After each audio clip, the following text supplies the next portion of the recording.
오늘은 본문 말씀으로 하나님을 기대하는 신앙이라는 제목으로 하나님 말씀 전하겠습니다. 꽤 오래됐죠. 한 10여 년 전에 우리나라에서 여러 방송에서 화제가 된 사건이 있었는데, 그 사건이 무엇이었냐면 차사순 할머니라고 당시 60대 중반에 운전면허를 따기 위해서 960번 운전면허를 떨어지고 961번째 운전면허의 시험에 합격한 사건이 있었습니다. 이 대단하다고 생각을 합니다. 960번을 떨어지고 961번째 운전면허를 붙었는데, 이분이 화제가 되어서 여러 방송에 나오면서 당시에 현대자동차가 이 할머니에게 차량도 한 대 선물해주는 그런 흡족하고 많은 사람들을 마음을 따뜻하게 하는 그런 사건들이 있었죠. 사건이라기보다 화제성 있는 그런 일이 있었습니다. 그때 이 차사순 할머니가 왜 960번까지 그렇게 도전했습니까?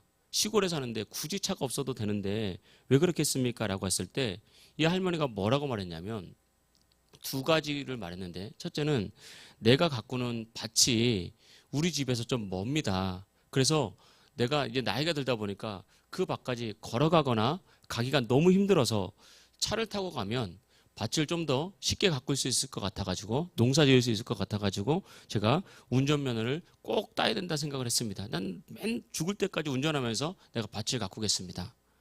두 번째는 나에게 어린 손주들이 있는데 이 어린 손주들 좀만 크면 다 나가 사는데, 어린 손주들 어렸을 때 애들 태우고 동물원이라도 꼭 한번 가보고 싶습니다. 이 두 가지 꿈을 얘기를 하더라고요. 그래서 한 번 떨어지고 두 번 떨어지고 100번, 200번, 500번 떨어져도 그 두 가지 꿈을 이루기 위해서 내가 계속 도전했습니다라고 말했습니다. 우리가 여기서 중요한 것은 사람이 살아가면서 꿈과 어떤 목표를 갖는 것입니다. 나이가 들어서 이제 어떤 분들하고 대화해보면 뭐라도 좀 해보시죠 그러면 다 만사가 구천타는 거예요. 힘들어서 다 하기 싫다 그럽니다. 그분은 목숨은 살아있으나 인생에는 아무런 기쁨과 즐거움이 없는 것이죠. 하나님께서 기뻐하는 삶이 아닙니다. 우리가 생명이 다할 때까지 목숨이 붙어 있다는 것은 우리가 우연히 목숨이 붙어 있다는 것이 아니라 하나님의 뜻과 섭리가 있습니다. 물론 연세가 많이 들고 힘들면 몸에 힘이 없죠. 젊은 때처럼 활동을 할 수는 없습니다. 그렇게 힘있게 무엇인가 할 수 없죠.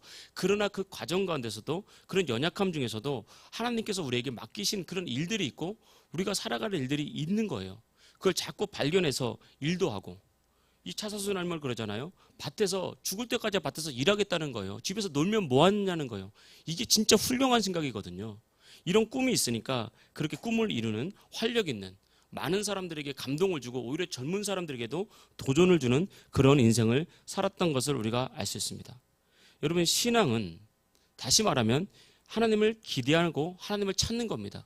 오늘 성경에 보면 믿음이 없이는 하나님을 기쁘시게 못한다라고 했는데, 그러면서 그 믿음은 무엇이냐? 하나님께 나아가는 자는 반드시 그가 계신 것과 그가 자기를 찾는 자들에게 상 주시는 이심을 믿어야 할지니라. 하나님을 기대하지 않으면 하나님께 나가지 않습니다. 하나님을 기대하지 않는데 왜 하나님께 나갑니까? 하나님께 상을 바라지 않으면 하나님께 나갈 일이 없어요. 그래서 믿음은 무엇이냐면 하나님께 나가는 거고, 하나님께 상을 구하는 거고, 하나님을 기대하는 것, 이게 믿음이에요. 하나님 살아계시니까. 우리는 죽은 송장한테 나가지 않잖아요. 우리는 살아계신, 역사하시는, 전능하신 하나님께 꿈을 가지고 하나님을 기대하면서 나갑니다. 그래서 꿈을 가진 사람들은, 하나님을 기대하는 사람들은 활력이 있고요, 자꾸 도전하게 됩니다. 그러면 그 가운데 하나님께서 그 사람을 도와주셔서 반드시 그 사람을 통해서 하나님의 뜻을 크든 작든 이뤄가는 것입니다. 모세는 80세 때 하나님께서 부르셨잖아요. 갈렙은 84세 때 부르셨지 않습니까? 그러니까 하나님의 부르심은 나이와 관계없이 하나님을 꿈꾸는 사람들에게 그 상황에 맞게 하나님께서 그들에게 힘과 능력을 주셔서 하나님의 뜻을 이뤄간다는 것을 알 수가 있습니다. 사사시대에 이스라엘이 미디안에게 오랫동안 눌려있고 정복당하고 있을 때 하나님의 사자가 기드온에게 나타났습니다. 그때 기드온은 젊은 사람이었습니다.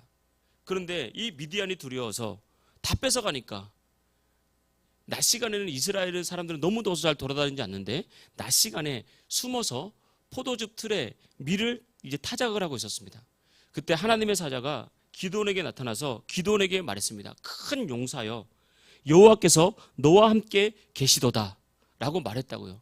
그러니까 기드온은 정말 청년이었고, 그러니까 젊은 사람이었고 또 이렇게 육체적으로는 힘이 있었지만 미디안이 너무 두려웠고 하나님을 꿈꾸는 인생이 아니었습니다. 그런데 갑자기 하나님의 사자가 큰 용사라고 부르니까 기드온이 그 하나님의 말을 믿지를 못했다고요. 그러면서 기드온이 하나님의 사자에게 말했습니다. 하나님이 나와 함께 하시다 그러는데 하나님께서 함께 하시면 왜 우리 이스라엘이 맨날 저렇게 미디안에게 압제당하고 뺏기고 약탈당하면서 살아갑니까? 하나님이 우리를 버린 거 아닙니까? 이렇게 낙심하고 절망한 말을 하나님께 했다고요. 그때 하나님은 이 기드온의 말에 대꾸하지 않고 뭐라고 말했냐면 내가 너에게 능력을 주겠다. 내가 너에게 함께하고 하나님의 손이 너와 함께해서 너를 통해서 미디안에서 이스라엘을 구원하겠다. 너는 가서 미디안의 손에서 이스라엘을 구원해라 라고 기드온에게 영적인 도전과 말씀을 주었습니다. 그때 기드온이 또 말하는 거예요. 나같이 부족한 사람이 어떻게 이스라엘을 구원합니까? 나의 집은 므낫세 중에 지극히 약하고 이 므낫세 지파가 이스라엘 12지파 중에 작은 지파거든요. 근데 그 므낫세 중에서도 더 극히 약하고 나는 내 아버지 집에서 가장 작은 자입니다. 나는 못합니다. 나 같은 자는 안 됩니다라고 그렇게 대답한다고요. 이게 실패에 눌려있는 신앙인들의 모습입니다. 실패에 눌려있는 사람들은 다 똑같이 얘기를 합니다. 이 시대도 마찬가지입니다. 젊던 나이가 있던 어리던 실패에 눌려있는 사람은 뭐라도 한번 해보십시오 그러면 내가 이 나이 먹어서 뭘 하냐고 못하겠다고 그럽니다. 뭐라도 한번 해보십시오 그러면 나는 여기에 재능이 없어서 못한다고 얘기를 해요. 이것이 바로 실패나 우울이나 절망에 눌려있는 신앙생활을 하는 사람들의 모습입니다. 그런데 하나님은 이렇게 삶에 있어서 실패나 절망에 눌려있는 사람들을 통해서 일하지 않습니다. 하나님은.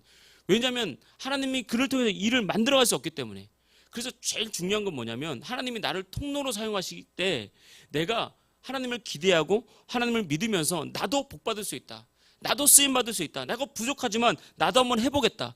이렇게 하나님을 기대하고 믿음으로 도전하려는 정신을 가지고 있다면 지금은 실패하고 있을지라도 지금은 내가 못한다 할지라도 하나님께서 반드시 그 사람 들어서 놀랍게 사용하십니다.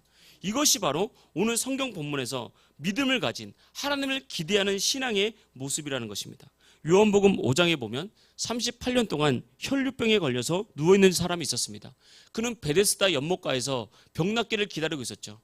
이스라엘에서는 이제 이스라엘 이렇게 민속 전통상 베데스다 연못이 1년에 한 번 정도 천사가 내려서 움직이는 날이 있다고 믿고 있었어요. 그래서 그때 가장 먼저 들어가는 사람들은 어떤 병이든지 다 그 질병에서 낫는다는 어떤 무속적이고 전통적인 믿음을 가지고 있었습니다. 근데 이 38년 된 혈류병 걸린 병자가 38년 된 병자가 일어설 수 있는 힘이 없으니까 누가 도와줘야 되는데 누가 도와줍니까? 나부터 나아야죠. 그러니까 1년, 2년, 3년 지나고 38년 동안 누워 있었어요. 그러니까 이제 이 38년 동안 병자로 누워 있었으니까 자기 안에 믿음이 있었습니다. 이제 나는 못 고친다. 아무도 나를 도와주지 않는다. 그래서 살아계신 예수님이 그에게 와서 내가 낫고자 하느냐 물어봤다고요. 이게 얼마나 큰 기회입니까?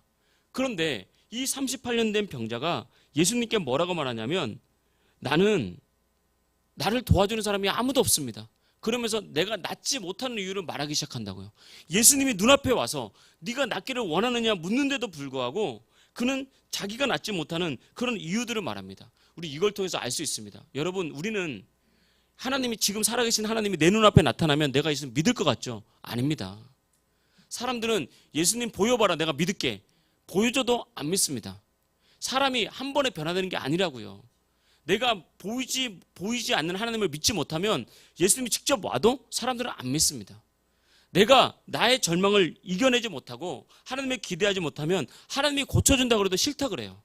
그 사람 안에 절망과 실패가 그 사람을 가득 차서 그냥 자기 생각에 눌려있는 거예요. 그래서 항상 우리가 기억해야 될 것은 우리 삶이 변화되기 위해서는 마음이 먼저 치유돼야 됩니다.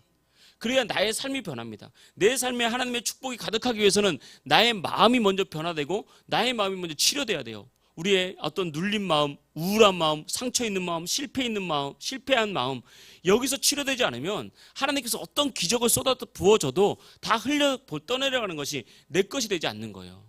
이 병자도 마찬가지고 지금 저와 여러분도 마찬가지입니다. 하나님이 없기 때문에 우리 삶에 변화가 나타나지 않는 것이 아닙니다. 하나님이 우리에게 능력을 베풀지 않기 때문에 우리가 불행하게 사는 것이 아니라 하나님이 능력이 없기 때문에 우리가 실패하는 것이 아니라 우리가 하나님을 기대하지 않는 거예요. 하나님을 꿈꾸지 않는 것입니다.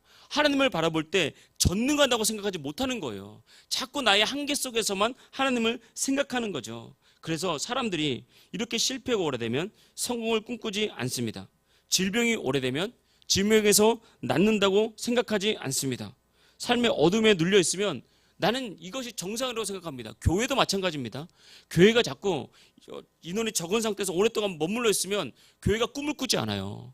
그 중에 한 명 꿈꾸면요, 그게 너무 힘들어요. 그 꿈꾸는 사람이, 모든 사람이 꿈꾸지 않는데 나 혼자 꿈꿔서 내가 이걸 돌파하려고 그러면 너무 힘듭니다. 절대 성장하지 않습니다. 그러나 하나님이 살아계신다는 것을 믿고 지금 내가 오늘 하는 전도, 내가 오늘 하는 예배, 내가 오늘 하는 기도가 결코 실패하지 않는다고 믿고 우리가 믿음으로 나아가고 주의 몸된 교회를 세우기 위해서 도전하면 반드시 그 교회는 부흥하고 쓰임받게 되어 있는 것입니다.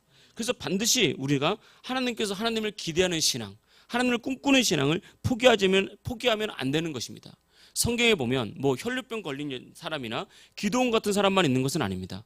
정반대의 사람도 있습니다. 하나님을 믿고 하나님을 기대함으로 그의 삶의 어려움을 넉넉히 정복하고 이긴 사람들도 정말 많이 있습니다. 오늘 히브리서 11장 3절에 보니까 믿음으로 아벨은 가인보다 더 나은 제사를 드렸다. 그리고 히브리서 11장 5절 믿음으로 에녹은 죽음을 보지 않고 옮겨졌다. 또 7절 믿음으로 노아는, 8절 믿음으로 아브라함은, 또 계속해서 믿음으로 사라는, 그러면서 11장에는 믿음장이 계속해서 나온단 말입니다. 믿음의 사람들. 그러니까 이 믿음의 사람들도 성경을 가만히 보면 처음부터 대단한 사람이 아니었습니다. 이 사람들도 다 연약한 사람, 부족한 사람들, 실패에 눌려있던 사람들이었습니다.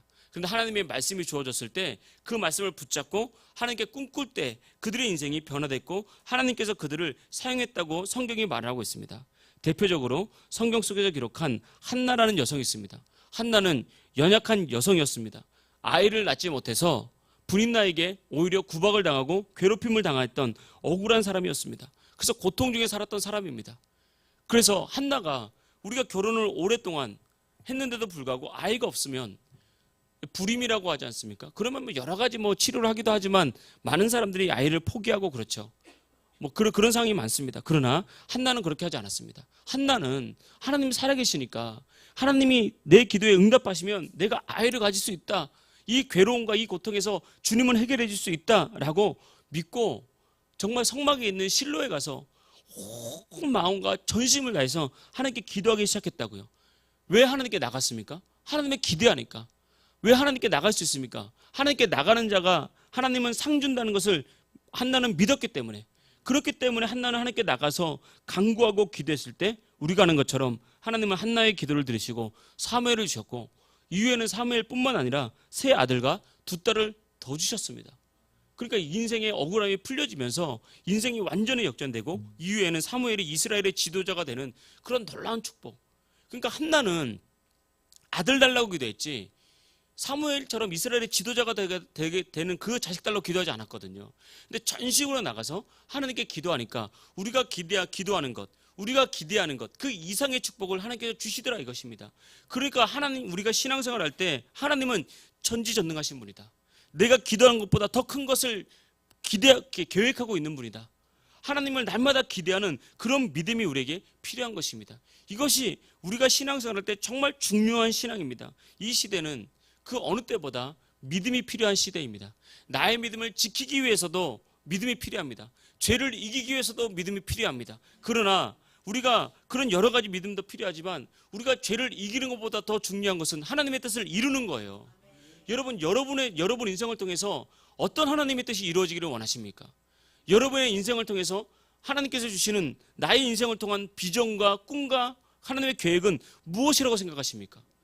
하나님을 기대하는 게 있어야 되는 거예요. 하나님께 기대하고 하나님께 구하고 하나님께 원하는 것이 있어야 우리가 주님께 나가서 기도할 수 있다니까요. 그 기도가 1시간이 되었건 2시간이 되었건 이 한나처럼 전심을 다해서 몇 날 며칠을, 심지어 어떤 사람들은 이 기도를 이루기 위해서 40일 금식을 하는 그런 간절함이 있다고요. 하나님을 향한 기대하는 바, 하나님을 꿈꾸는 바가 우리 마음에 있어야 되는 것입니다.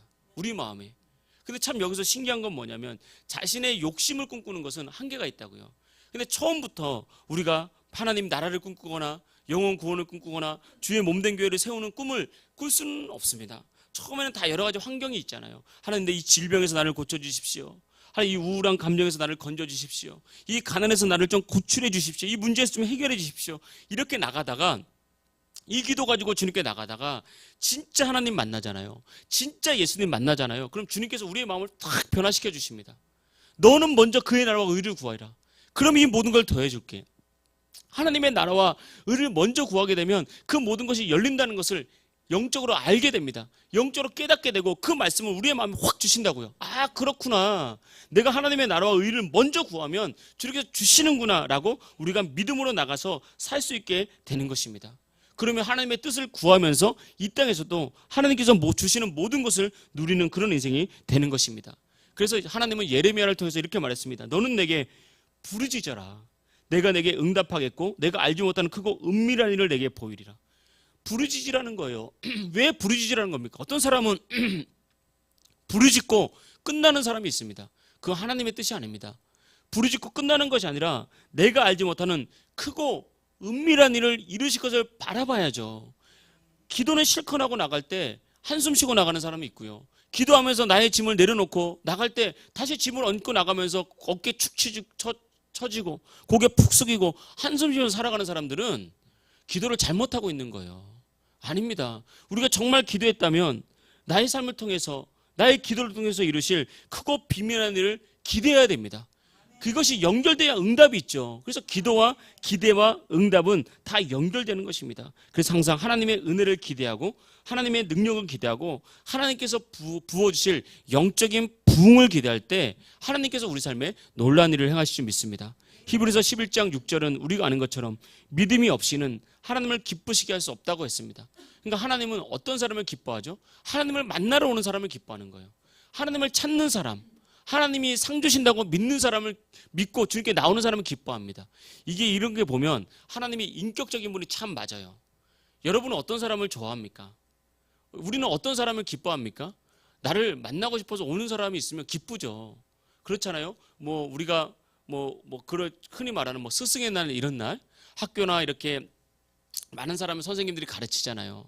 그래서 가르쳤을 때 졸업한 지 10년이 됐고 20년이 됐는데 그 선생님 너무 감사하고 잊지 못해서 학생이 그냥 음료수라도 하나 가지고 찾아오면 얼마나 기쁩니까? 또 그 사람 찾아온 사람이 얼마나 고맙습니까? 사람도 그렇듯이 하나님도 인격적인 분입니다. 내 삶에 문제가 있을 때 주님밖에 없습니다라고 나오는 것이 하나님을 인정하는 거예요. 아, 너는 내가 너의 문제를 해결해 줄 것으로 믿고 있구나. 나를 인정하는구나. 그렇게 하나님 기뻐하는 겁니다. 나를 인정해 주니까. 그리고 하나님께 나올 때 네가 나를 만나기 위해서 나왔구나. 하나님 얼마나 기뻐하겠습니까? 그래서 이 믿음이 하나님을 기뻐하는 거예요. 하나님을 기쁘시게 만드는 것입니다. 그래서 우리가 하나님께 나가는 믿음, 또 하나님께 나가면 상 주신다는 믿음 가지고 주님께 나가면 주님 우리는 절대 실망시키지 않습니다. 반드시 상 주시고 우리 삶의 크신 은혜로 우리에게 보답해 주신다는 것입니다. 그런 의미에서 우리가 지금은 성령 하나님의 시대를 살고 있습니다. 하나님과 예수님은 저 보좌 우편에서 앉아 계시고 이 시대에는 성령 하나님을 보내셔서 우리 안에서 역사하시는데 성령님의 특징이 뭡니까? 성령님이 바로 꿈의 영이시고 비전의 영이라고 성경이 말하고 있습니다. 그래서 성령님이 임재하시는 그곳에 가면 어디든지 하나님을 꿈꾸게 되어 있습니다.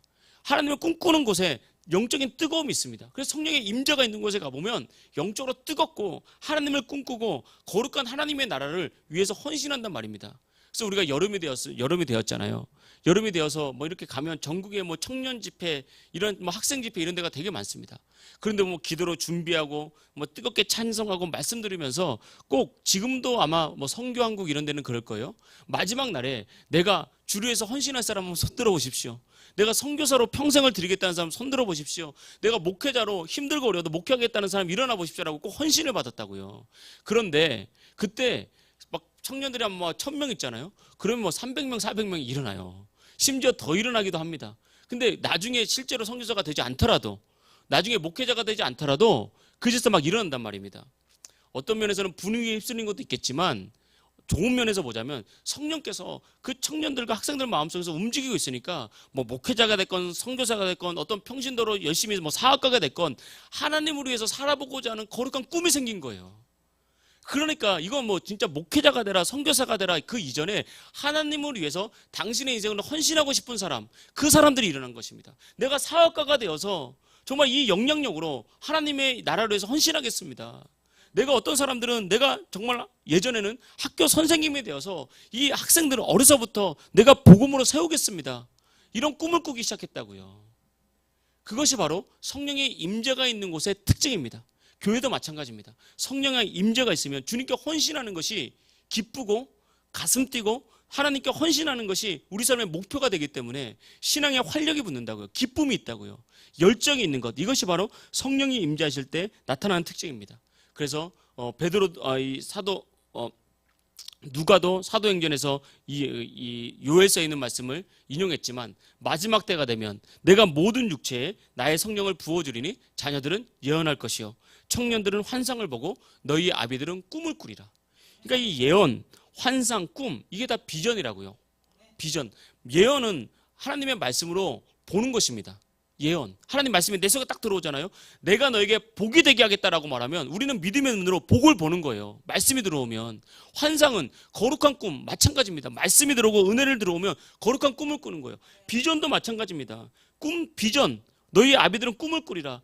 육체의 눈으로 보지 못하고 마음의 눈, 믿음의 눈으로 보는 것이 꿈입니다. 그러니까 성령님은 꿈의 영이고 비전의 영이시고 그래서 성령 충만 받고 유지하는 것이 너무너무 중요해요. 그래서 성령 충만 받고 유지하면 그 인생은 절대 사그라들지 않고요. 그 인생은 절대 죽지 않습니다.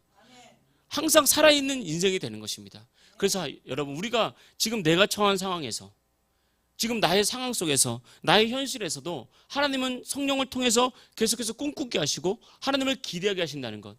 그래서 정말 하나님 나라에 헌신하게 하신다는 것을 믿으시길 축복합니다. 우리가 하나님께 말씀을 전할 때 하나님 나라에 헌신합시다. 또 복음에 헌신합시다 그러면 이게 세상과의 단절을 뜻하는 걸로 생각하는데 그렇지 않습니다. 성경을 보면 오히려 성령 충만해서 정말 하나님 나라를 꿈꾸는 사람들은 세상과 단절되는 것이 아니라 오히려 세상의 빛이 되어서 세상 속에 더 깊이 들어가고 세상의 소금이 되어서 세상 속에 더 깊이 들어갑니다. 그래서 하나님 나라를 꿈꾸는 사람들은 교회만 꿈꾸는 것이 아니잖아요. 그들은 내가 있는 직장에 들어가서 복음으로 어둠을 밝히려고 합니다. 내가 뭐 하는 사업에 들어가서 내가 영적인 소금이니까 하나님의 은혜가 있는 살맛 나는 세상으로 그들을 변화시키는 거예요. 그래서 절망에 눌린 사람들 정말 나를 통해서 꿈을 보게 만드는 거죠. 그래서 학생들 가르치는 선생님들 있잖아요. 이 시대는 참 그러기가 어렵습니다. 정말 학생들에게 지식을 전달하기는 쉬워도 아이들의 마음속에 꿈을 던져주기는 참 어려운 시대예요. 여러 가지 여건상. 그러나 여러분 꿈을 꾸십시오. 교회에서도 마찬가지입니다. 우리가 성경의 지식을 전해주기는 쉽습니다. 왜냐하면 성경이 있잖아요. 근데 그들의 마음속에 하나님의 나라를 꿈꾸게 하는 것은 어렵습니다. 여러분 목회는 무엇이냐? 여러분 단지 있는 말씀을 사실을 전하는 것이 설교가 아니라 설교라는 것은 이 말씀을 통해서 말씀을 듣는 사람들의 심령 가운데 하나님을 꿈꾸게 하는 것이 설교입니다. 교회도 마찬가지입니다. 교회는 단지 찬송하고 기도하고 예배하는 것이 아니라 예배를 통해서 하나님을 꿈꾸고 찬송을 통해서 하나님을 꿈꾸면서 우리의 삶이 무엇인가 비전에 사로잡히게 만드는 것. 이것이 바로 교회의 일이고 이것이 설교고 이것이 바로 지금 성령께서 우리 안에 행하시는 일이라는 것입니다. 바라기는 저와 여러분들이 정말 하나님을 꿈꾸시길 주의 이름으로 축복합니다. 성경에 보면 하나님은 전능하신 하나님이라 그럴 때 성경 이 히브리어로 엘샤다이라고 했습니다. 좀 들어보셨죠? 엘샤다이. 그러면 전능하신 하나님, 승리의 하나님, 여호와 니시, 승리의 하나님, 치유의 하나님 뭐죠? 여호와 라파, 치유의 하나님, 준비하시고 인도하신 하나님, 여호와 이레의 하나님, 나와 함께 하신 하나님, 임마누엘의 하나님. 여러분 이것만 봐도 하나님의 역사를 알 수 있잖아요. 엘샤다이, 하나님 전능하구나. 여호와 니시, 하나님께 승리를 주시는구나. 여호와 이레, 주님께서 모든 것을 예비하시고 준비해 주시는구나. 여호와 라파, 하나님 나를 치유하시는구나. 이것만 봐도 하나님을 기대하지 않겠습니까? 그래서 날마다 여러분 어디에 있든지 하나님의 은혜를 전달하는, 여러분 스스로 하나님 나라를 꿈꾸고 또 하나님의 나라를 전달하는 하나님 백성 되기를 축복합니다. 말씀을 마치겠습니다. 행복은 전달된다고 하잖아요. 행복은 전이 된다고 하잖아요. 그래서 행복한 사람 옆에 있으면 행복해진다고 하잖아요. 잘 웃는 사람 옆에 있으면 즐거워진다고 하지 않습니까? 그래서 우리 인생에서 참 만남의 복은 인생을 행복하게 살아가는 사람들을 만나는 것이 정말 복입니다. 마찬가지로 꿈과 비전도 마찬가지입니다. 하나님을 향한 기대도 마찬가지입니다. 우리 안에 하나님을 향한 꿈이 있고 비전이 있으면 그 꿈과 비전을 나눠주면서 다른 사람들의 인생을 꿈꾸게 만드는 거예요. 그래서 우리가 아이들을, 학생들 한번 가르친다 하더라도 그 안에 꿈을, 비전을 던져주는 것입니다. 그럼 그 아이들이 꿈꾸고 또 비전을 갖게 되는 것이고, 또 이런 것들을 준비하다가 우리 어른들이 꿈을 갖고 비전을 갖게 되는 것입니다. 그래서 여러분, 하나님을 향한 기대와 꿈과 비전이 있을 때 우리는 천국 가는 날까지 정말 청춘으로 살게 될 줄 믿습니다. 천국 가는 날까지 하나님을 기대하면서 마음만큼은 늙지 않는, 우리의 겉사람은 후패하나 속사람은 날로 새로운 정말 멋진 인생 될 줄 믿습니다. 그런 은혜가 저와 여러분에게 함께 있기를 주의 이름으로 축복합니다. 할렐루야.